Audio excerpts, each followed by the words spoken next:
All right, so sometimes we have customers that are the wait and see customers, and we mean the customers that are waiting for the latest and greatest technology. So, Ryan, do you think that is necessary right now? Are solar panels, today going to magically be exponentially better where it makes more sense to hold off for 6 months, a year, 2 years, 5 years? Or does it make more sense to go solar now, financially, and just based on where technology is? Absolutely. So, a couple things with that. So, I definitely understand when people are like, well, I'm going to hold off until the technology becomes better. Because they're so used to, buying, like, say, like an iPhone 13, and in 2 years, the iPhone 15 is going to come out, and the iPhone 15 is going to be significantly better, have significantly better battery life, better processor, all this sort of stuff. If you get a computer today, when they come out with the next generation chip, that computer is going to be significantly slower than the computer that's using that generation of chip. So I understand the origin of the question, but as far as solar goes, solar technology really. So first off, it's not an exponential growth curve. It's not, year over year, solar does not become significantly better than the year previous. And solar panels, from the 70s and 80s are still using the same underlying technology as solar panels today.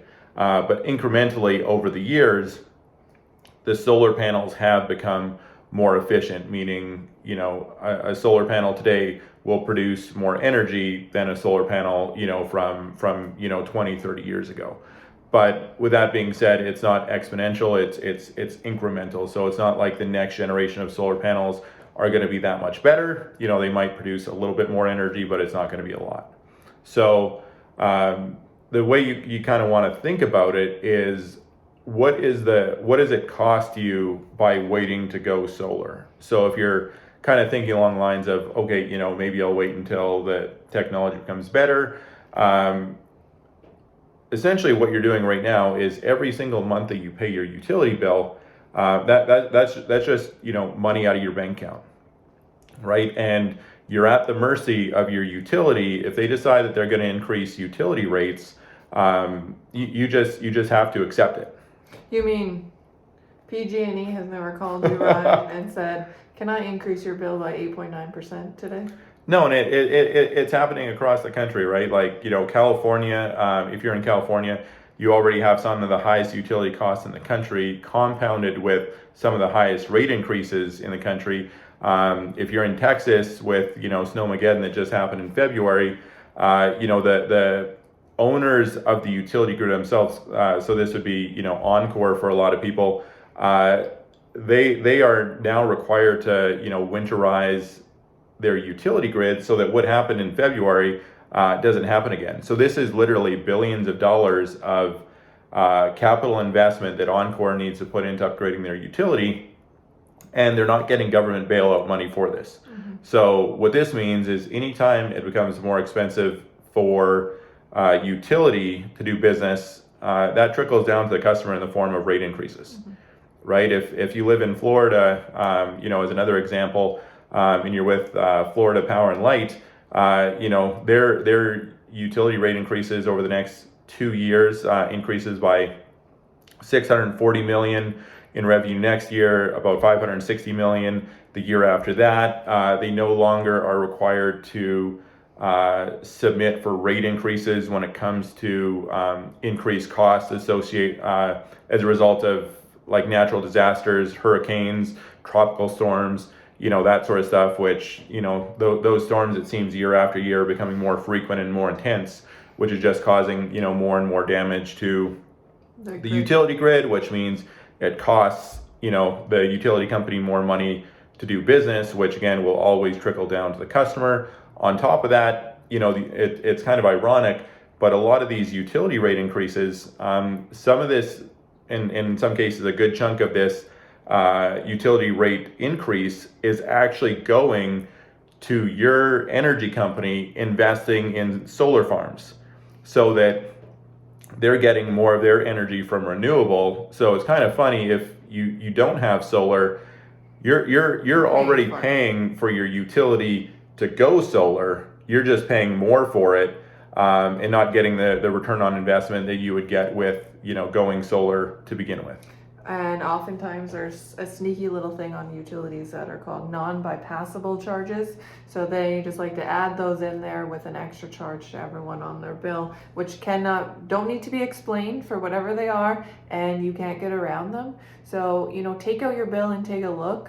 Look at your tier system, see how to adjust. Think back to 5 years ago when you got your house, 10 years ago when you got your house. If you could have locked in that price, you could save thousands of dollars. So one of the things by going solar is you're likely, not guaranteed, to save thousands of dollars, because you're going to lock in the cost of your solar, and once you pay off your solar system, you are free and clear outside of what's called a connection fee to your utility company, which varies anywhere from $5 to $20 a month.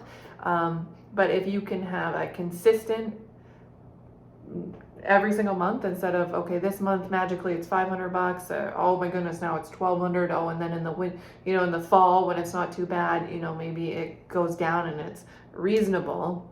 This is one of the things that solar can provide you, is that like consistent, exactly every time what it's going to be, especially for people that are on a fixed income too. Mm-hmm. And end of the day, the advantage of going solar now versus waiting. So by waiting to go solar, all this money out the door, out the window every single month to your utility. You're at the mercy of them if they decide to do a rate increase. I've yet to talk to a homeowner that had a utility rate increase where the utility actually reached out to them to let them know that there was an increase. It's just, now your bill goes up, year over year over year. So that money is going out of your pocket. By going solar now, you're redirecting, and like Kristen said, you're gonna, 9 times out of 10, you're gonna be saving a significant amount of money by going solar, but you're literally taking money that you're already spending and directing it to something that, is adding considerable value to your home. Homes with solar, on average, are worth 4.1% more than homes without solar. But also, every time you make a solar payment, you're paying off your system, right? So it's kind of using the analogy of when you don't have solar, you're renting your energy. So every month you're just renting your energy from the utility, and your utility company, which is kind of like your glorified landlord in this context. They can just increase their rates whenever. Some utility companies, you'll see multiple rate increases throughout, a single calendar year. But by owning your energy, which is going solar, every time you make that same payment, instead of it going to your utility company, now it's going towards your solar. It's paying down the cost of your solar, and like Kristen said, eventually that payment goes away completely. Where now you don't have an electric bill and you don't really have a solar payment either. You're adding value to your home. You're getting your energy from a cleaner source. So instead of getting it from coal or other fossil fuels, now you're getting it from the sun.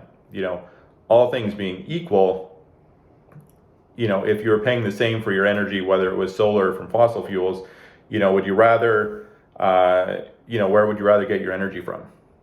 A massive, thermonuclear reactor in the sky that has an endless amount of energy that doesn't cost you anything, or, a finite resource that, damages the environment and leads to, global warming and all that sort of stuff. And also the benefit of going solar now, the cost of, waiting to go solar, is utilities have programs for going solar. Now, without getting into specifics, this is how they credit you for energy that your system produces that goes into utility grid. And over time, these programs become crappier and crappier and crappier. Meaning they give you less credit for whether it's a dollar value or a ratio for the energy that your system produces that goes into the grid. So by waiting, you're going to get one of those worse programs than somebody that's, goes solar now, or somebody that's already gone solar, right? So that just creates a potential situation where depending on how their solar program evolves, well, either now you're going to have to buy a certain percentage of your energy from your utility company that you weren't expecting before, or you have to have more panels installed with your system to produce more energy, to actually net the same amount of energy that you would previous with a smaller system, or you have to look at adding batteries to your system in some cases, which at this stage significantly increases the cost of you going solar. So going solar now is typically the best option for most people, because the programs are better now. Again, instead of wasting your money and giving it to PG&E or whatever company you're with, that is now being redirected to something that's actually an asset of yours and not the asset of somebody else. So if you want to know how much your rates are increasing and you'd like us to take a look at your bill to see if we can help save you money by going solar, please click the link. We're Kristen and Ryan Johnson. We're a husband and wife solar team, and we would love to help you go solar.